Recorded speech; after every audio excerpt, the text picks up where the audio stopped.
Okay, howdy everybody. My name's Cam. I'm an author, I'm a singer, I'm a dancer, I'm an actor, I'm a college student, I'm a theater arts major, and I just got a new computer with a webcam. So after I transferred all of my stuff over, I decided to sit down and record some videos. And even some of the stuff that I've written. So I'm going to be reading a story that I wrote called Talon. Now, this was a really long time ago, and I haven't really had time to, spiff it up or anything. So, this is Talon. I hope you guys enjoy it. Talon Part 2 will be up later, because I know this is going to take longer than 10 minutes. So, here goes. Talon. Smoke rose from the burning bonfires along the outside of the wall. It danced with the clouds and swept along the ground, calling for all to come and see it. A single lone rider sat atop his horse and watched the life bustle about the fort. His deep and thoughtful amber eyes scanned the horizon before he whistled loudly. After a few seconds' delay, his call was returned by the sharp, shrill cry of a falcon. It soared above him, its wings spread wide, gliding on the wind. The man shook his head at the bird, his longish brown hair flopping in his grime-streaked face, and his strategically placed braids hitting him. He wore a leather hauberk with a dark green tunic beneath it. His slightly curved sword hung draped across his back in its sheath, hanging off his right shoulder. "Show off," he called to the bird, a minuscule smile turning the corners of his lips, lifting his arm. The falcon called again and landed lightly on the thick leather glove that protected the delicate flesh from the razor-like talons. The rider lifted his other gloved hand to gently stroke the magnificent bird's head, and he whispered softly to her, feeding her a piece of dried meat. The falcon pecked at his fingers before he lifted his arm once more and she took flight.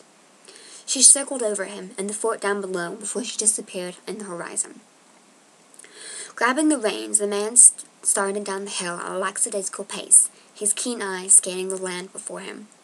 The peasants who worked in the field stopped to watch him pass, their red and weary faces wary of the lone rider and his frightful disposition. Their clothing tattered from the long days in the field. Each was dressed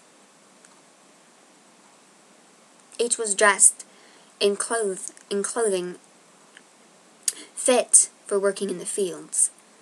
They all were dreading what a man from the north would bring.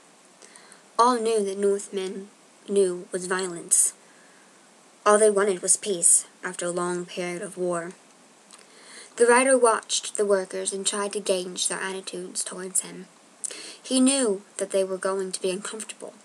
He was planning on just passing through, leaving this town before things got out of hand. A night, 2 at the most, was all he was planning on spending here. He rolled his shoulders slightly, feeling his blade shift to that perfect spot just between his shoulder blades. It was heavy, but it was a comforting weight. As was to be expected in a trade town such as this, the fort's bridge was down and merchants' booths was spilling out into the open fields. The bright colors of many flags from many different nations fluttered in the wind, adding to the din. When the rider came closer, the merchants began to call to him, asking him to purchase their merchandise. With a frown, he declined them all, shaking his head as he went, letting his hair fall in his face. He kept his eyes glued to the road and ignored everyone.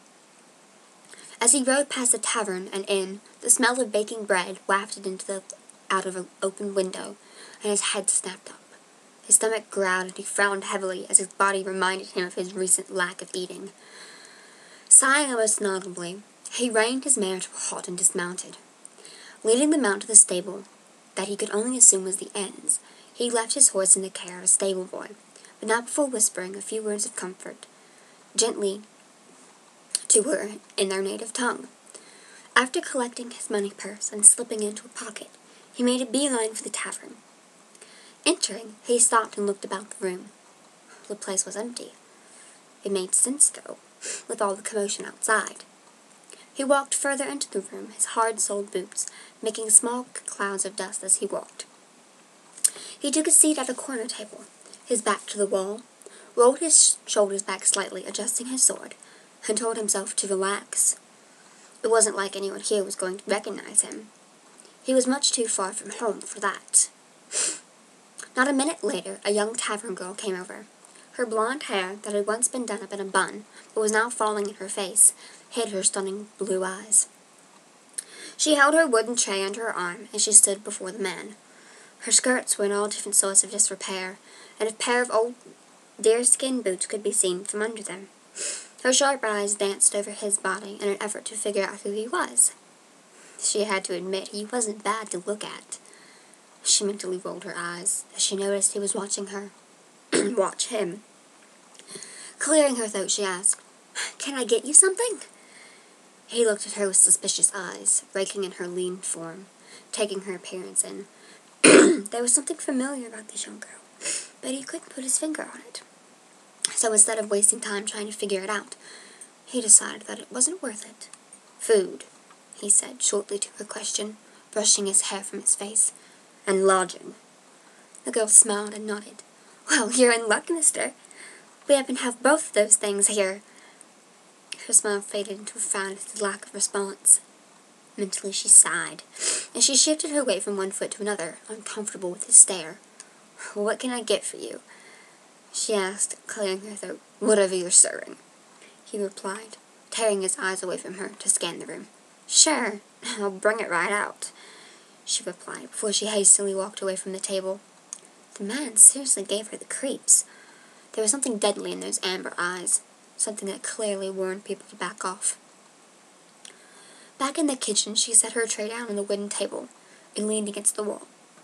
She closed her eyes and leaned her head back, taking a deep breath through her nose. "What happened now, Arya?" A stern, female voice asked from her left. Arya jerked herself away from the table and turned to face her mother. The woman was anything but motherly looking. Her large form filled the doorway that led to the outside, her arms akimbo. Dangerous blue eyes snapped at anyone who dared cross her. "Nothing, Mama," Arya replied, brushing her blonde hair from her face, giving her mom a sweet smile. Her mom reached over and smacked her on the top of her head with a large wooden spoon she had in her hand. "Then get back to work," she growled at Arya. "Yes, Mama," Arya said, resisting the urge to rub her head. The elderly woman grunted at her in a way that was not entirely feminine, and turned back to what she had been doing. Arya deflated the moment her mother's back was turned, and gingerly touched the knot she knew was forming on the top of her head. She had been working constantly since the sun rose. She was exhausted, and this is how she was treated on a regular basis. Her mother insisted that her daughters work to pay their room and board, and the woman whacked them frequently with that weapon she called a spoon. Truth be told, she really hated the woman. Shaking her head in an effort to clear it, she stepped lightly over to the wood-burning stove and stirred the soup that was cooking in a large cast-iron pot, still grabbing the spot on her head to ease the ache.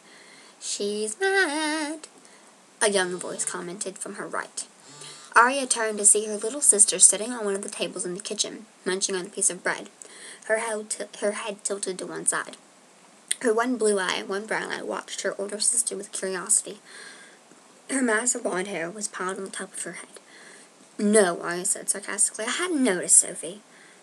"No need to be so cruel about it," Sophie told her, frowning. "Oh, Marcel came by earlier. Said he really needed to talk to you. He was really mad, too." Arya shuddered involuntarily at the mention of her husband-to-be's name. The man was the worst sort. Vile and uncouth, he was almost 10 years her senior. It was not her choice to marry the foul beast by far, but her mother had deemed her old enough to marry, and the man had money, so obviously he was her mother's first choice. "Why is everyone mad today?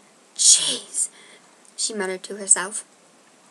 Sophie shrugged before she hopped down from the table. She was almost 10, but she had acted more like a dog than their mother did sometimes. She walked up to her sister and handed her a bowl. "Go, feed the customer," she told her sister, before she turned on her heel and walked away.